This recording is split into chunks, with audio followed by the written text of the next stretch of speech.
एक शिकारी की सनसनीखेज दास्तान।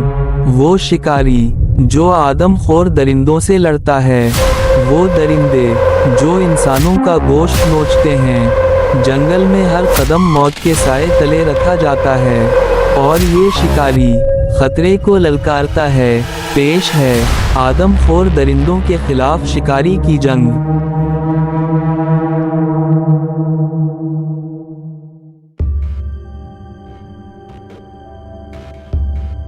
मैंने जैक और नूरदीन को लाइहा अमल बता दिया कि अब हमें क्या करना है।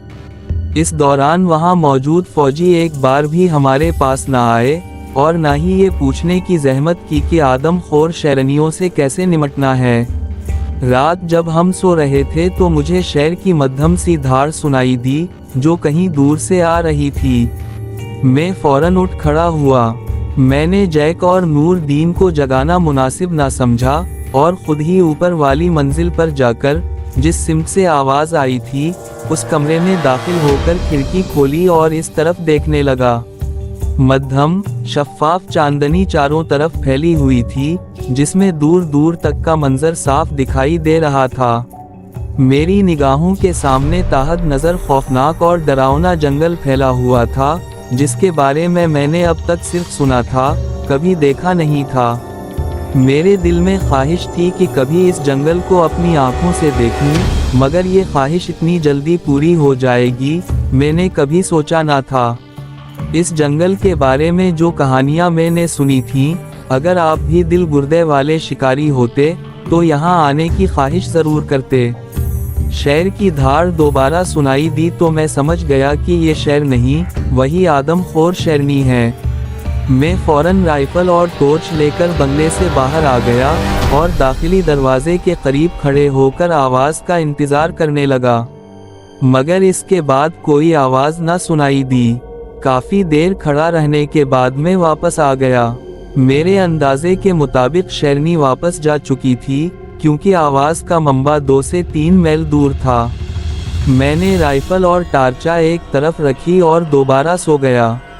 अभी दिन का उजाला पूरी तरह फैला भी ना था कि बंगले के बंगाली मुलाजिम ने मुझे झुंझोड़ कर उठाया। साहब उठिए, इधर एक आदमी मरा पड़ा है। मैं फौरन उठा और पूछा, कहाँ? वो बोला, यहाँ से आधे मील के फासले पर, मैं खुद उसकी लाश देखकर आ रहा हूँ। मैंने फौरन जूते पहने, राइफल उठाई और इसके साथ चल पड़ा। बंगले से निकलकर जो रास्ता जंगल की तरफ जाता था, इसके दोनों तरफ खेत फैले हुए थे। आधे मील के फासले पर एक खेत में झाड़ी के करीब एक आदमी की अधा खाई लाश पड़ी थी। उसकी टांगों से लेकर पीठ तक का सारा हिस्सा खाया गया था। मैं लाश के करीब अकड़ूं बैठ गया और इसका जायजा लेने लगा।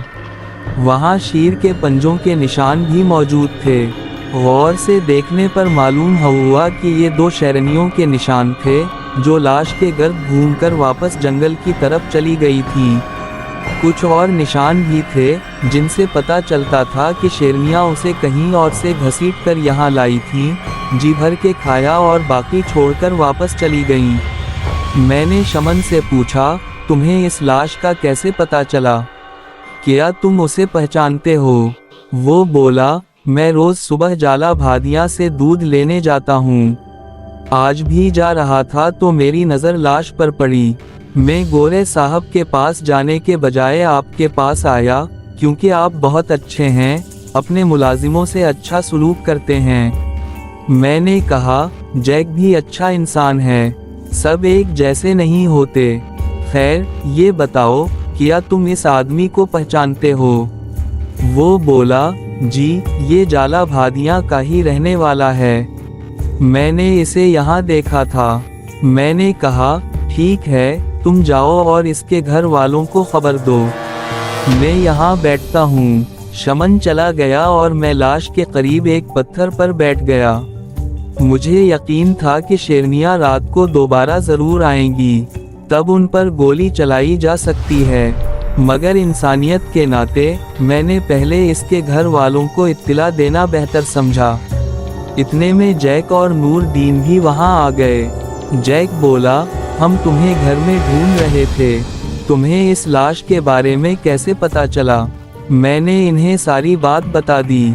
मैं और जैक शेरनियों को मारने की तरकीब सोचने लगे, जबकि नूरदीन लाश के करीब मौजूद निशानों का मुआयना करने लगा। जो बात उसने बताई वो हम दोनों के लिए हैरत अंगेज थी।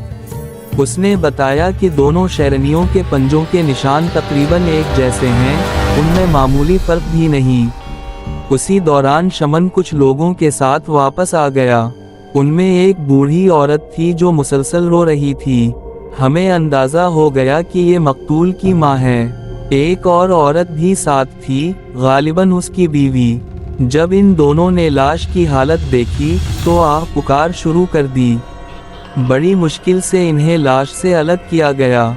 मैंने उन लोगों से कहा, अगर आप इजाज़त दें तो लाश को आज रात यहीं रहने दें। वो आदमखोर शेरनियाँ उसे खाने ज़रूर वापस आएंगी, तब हम इन्हें मार सकेंगे। एक बुजुर्ग आदमी बोला, साहब हम कितनी लाशें यूं ही पड़ी रहने दें? आपसे पहले भी एक शिकारी ने यही कहा था, लेकिन फिर लाश भी ना मिली। हम इसे ले जाकर आखिरी रसूमात अदा करेंगे। मैंने कहा, आप हमें एक मौका तो दें। इन आदमखोरों को मारना इतना आसान नहीं जितना आप समझ रहे हैं, मगर हम इन्हें ज़रूर ख़त्म करेंगे। मेरे समझाने पर वो लोग मान गए, मगर मकतूल की बीवी अब भी जिद कर रही थी। आखिरकार कुछ लोगों ने इसे समझाया और वो एक रात के लिए मान गई। मैंने लाश को झाड़ियों से ढांप दिया ताकि कोई और दरिंदा ना खा जाए। फिर 2 आदमियों को निगरानी पर बिठाकर वापस आ गया। वापस आकर पता चला कि जैक के साथ मौजूद 5 फौजी अपना बोरिया बिस्तर बांध कर चले गए हैं। हमने फैसला किया कि जैक और नूरदीन इर्द गिर्द के देहात से शेरनियों के बारे में मालूमात जमा करेंगे, और मैं रात को लाश के करीब चुप कर बैठूंगा ताकि जैसे ही शेरनियां आएं, इन्हें वहीं मार दिया जाए। शमन मुझे कुछ कहना चाहता था मगर झिझक रहा था। मैंने पूछा, क्या कहना चाहते हो? वो बोला, शाब, ये दोनों आदमखोर बाग दरअसल बदरूहे हैं। इन पर गोलियां असर नहीं करती।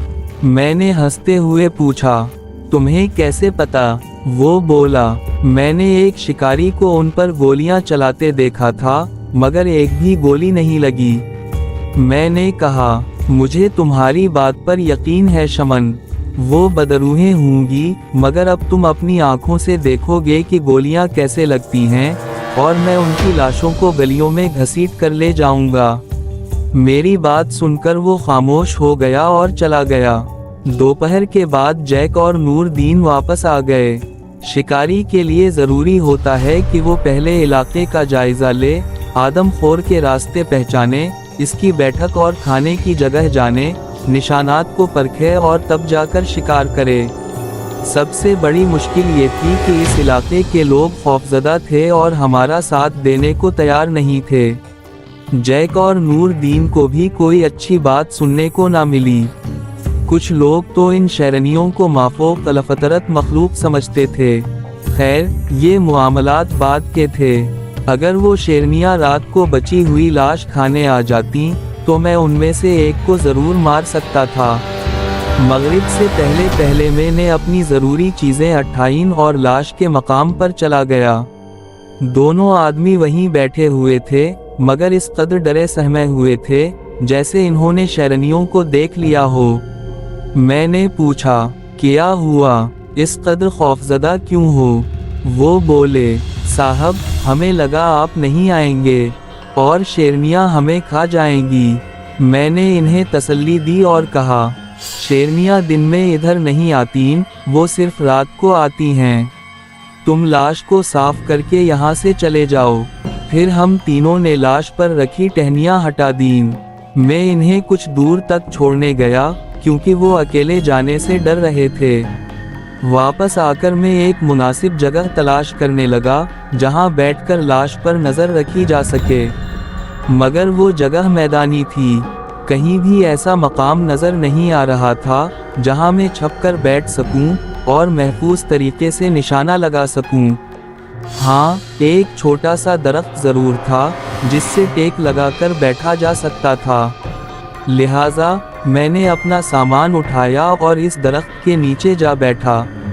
मुझे वहां से लाश साफ दिखाई दे रही थी।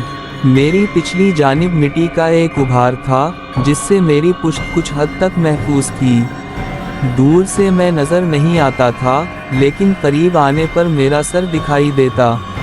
मैंने ज़मीन पर कपड़ा बिछाया, अपना सामान सामने रखा, कारतूस का डब्बा, चाय का थर्मास, शॉर्ट गन और दूसरी चीज़ें, और राइफल मेरे हाथ में थी।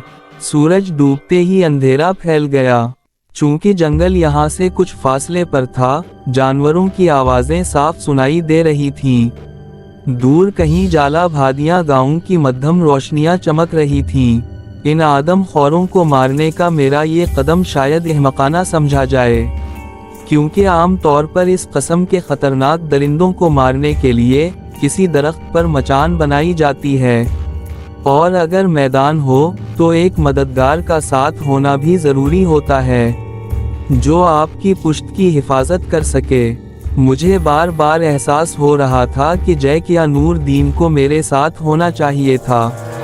वक्त गुजरता रहा, जानवरों की आवाज़ें आती रहीं, और मैं वक्फे वक्फे से चाय और कुछ खाने के साथ खुद को होशियार रखता रहा, मगर शैरनियों की कोई आवाज़ सुनाई ना दी।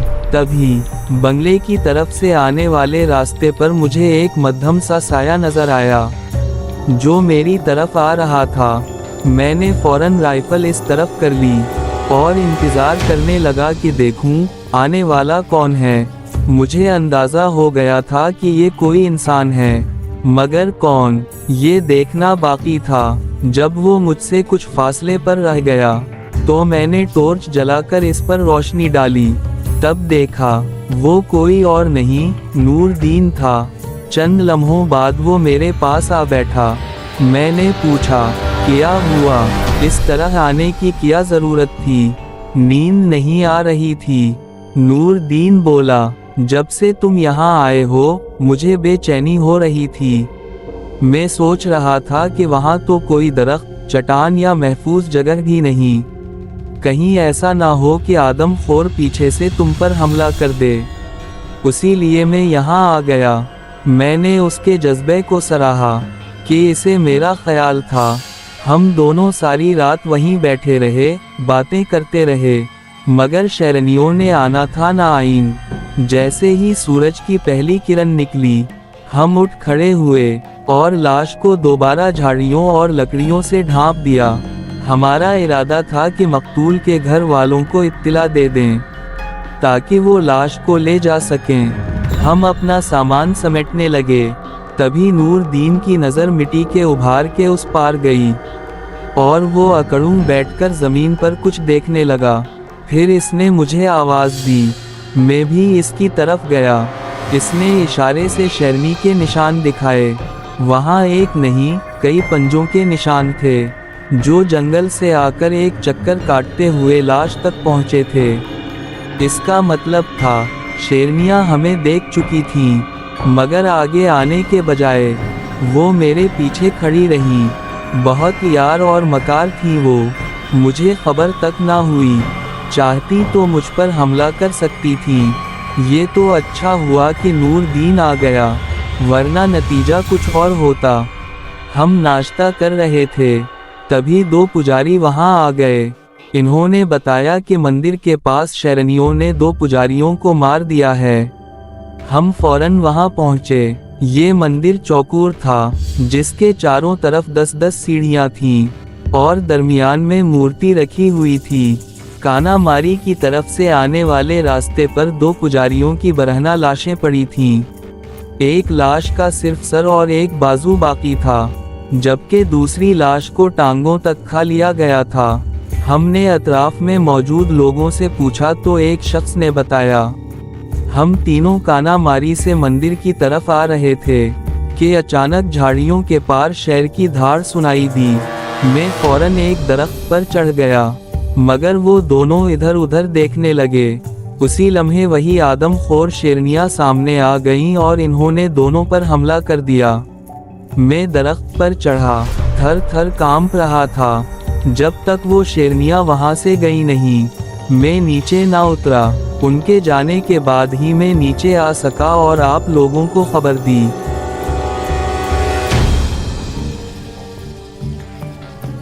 ये कहानी आपको कैसे लगी?